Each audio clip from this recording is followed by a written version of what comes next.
Hello, welcome to In Pursuit. First things first, pour myself a quick brew, make myself feel like I'm on bank. Closest we're going to get in it for now. And today I thought we'd have a quick chat over baits, mainly pellets, because that's really the way barbel fishing's gone, especially for me anyway. Been employed in the fish farming industry, I have easy access to all manner. And most barbel anglers out there are probably similar. There's some of the purists prefer to fish maggots, and I do use a lot of hemp myself. I find that it gets fish feeding, bait dropper in, use it with feeder, and barbel love hemp. But the pellets are really an instant attractor. They're full of oils, full of proteins, they're full of goodness for fish at the end of the day. And I'm a firm believer that the better diet you can offer to a fish, the better success you'll have. Anyway, to start with, I explained my approach in the last video, and that's largely ground bait feeder attack. So let's start with the ground bait. Now here we have what is literally just a milled down pellet crumb. This is full of goodness, easily accessible, and it breaks down very, very quick in the water. So that's the first integral part to it all. That smell is gone.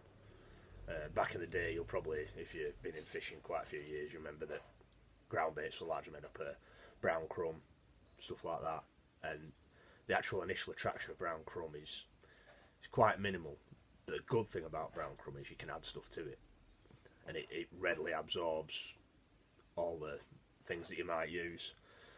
Now my main attack is, again, back to the good old bait addicts plug.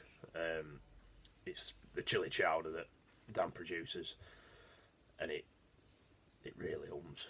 You get that lavin into your ground bait mix. Now, what I would advise, don't go pouring this stuff. And I mean, there's very many makes, Van der Dine and all kinds of things do different makes. So you've probably got your own preference what you want to corn steep liquor, want to add to your mix.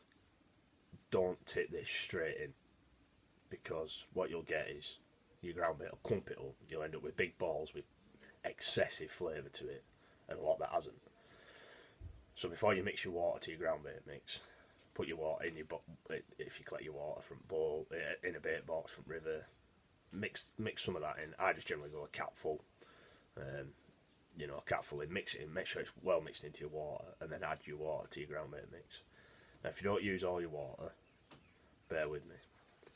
So I've added my stuff to my ground bait mix. It's nice and fluffy, depending on, like I explained last week, where you're fishing, depth of water, current. You might want it really, if you're fishing a method feeder, you might want it really sticky.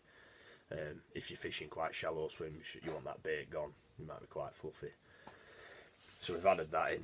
That's our main attractor, that's that ground bait, and the stuff that you add to it is gone. That's straight down river, instant attraction, instant smell. Your fish are after it. They're smelling about, you've got to give them something to eat. So the next thing on the board is my mix of pellets. Now, probably a lot of people do it different to me, but I prefer lots and lots of small pellets. So you can see there's the odd 6mm pellet, maybe 4.5mm pellet, but it's really minuscule, and most of them are these small pellets at the front.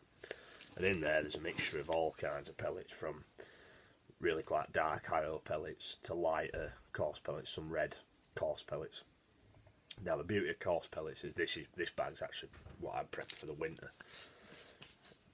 With your high oil halibut pellet stuff that people use in the winter, if you feed a lot of them, your fish are full. There's so much content in them pellets that if the fish just get a few of them, they're full. So in winter I bring everything down to a more level diet, and it just means that you can get your fish grubbing around a bit more. But I always use the higher oil pellets as if I was going to put one on as a bait, because the instant attraction is far higher in a halibut or high oil trout pellet, salmon pellet, etc. And that's basically it. But rather than feed these dry, because my pellet mix is so small, you'll find if you threw them in edge, a lot would float.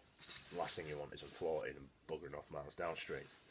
So what we do is that water mix that you mix up for your ground bait, do the same with your pellets, but don't soak these. Just give them a dampness to them. Then you'll find within 10 or 15 minutes it soaks in. You don't want them all to become a mash and a mess. You just want them to be dampened off, so they'll sink. They're quite heavy. There's none of this floating off malarkey, and it just speeds up. If you feed them dry, you've got 15 minutes, 20 minutes in the river before they start to break off, before they start to send their attraction, because they're sealed with oil. So if you give yourself 15, 20 minutes before your initial fishing, they're already on the breakdown. So when they're into the river, it's instant. It's not, oh well, you've got to wait half an hour, or you've got to keep that bait going in. You know, they're off. And some barbel swims, if it depends on what kind of fishing you do, you might only fish there for half an hour.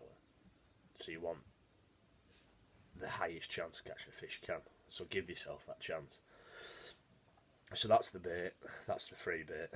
Let's go down to up baits. Now, I always carry with me some faithful pellets in my bag, just in case I had any trouble with my boilies or other baits. So there's always a few just pre-drilled pellets, a little 40mm halibuts. They're already drilled out.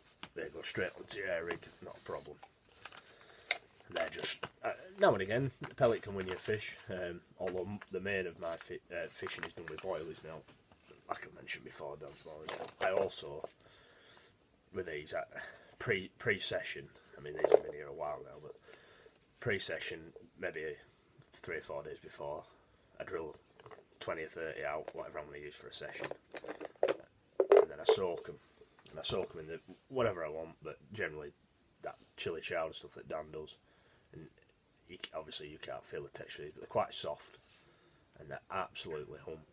And I just leave them soaking in a tub like that 3 or 4 days before I go fishing, and that means that them baits are absolutely covered in whatever you want to use. Like I said, the chili chowder that I use, and that is instant attraction. And I've actually fished with these in winter conditions where I've not wanted to put any bait in the swim, just air boiling, and they've got fish because the smell's there. The stuff that Dan produces as well is tested, so it's what the fish, rather than, and I'm not going to slay a lot of bait companies here, but rather than producing something that smells good for us, you pick, I mean, some of these baits you pick up, oh yeah, lovely, but there's not actually any goodness in there for fish. And I don't think fish are daft. I think they know if they're getting a good meal. So the best quality ingredients you can use give you a better chance of catching a fish.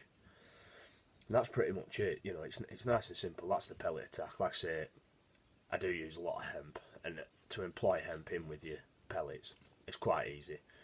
You can use any hemp, you know, whatever you want to do to it. Add your flavourings to your hemp, mix your hemp juice into your ground bait. You can play around, but that's pretty much it. And the more attraction you can get going down your swim, the better it'll be, and you'll get to the point where you can actually place fish in the swim. You can move them about.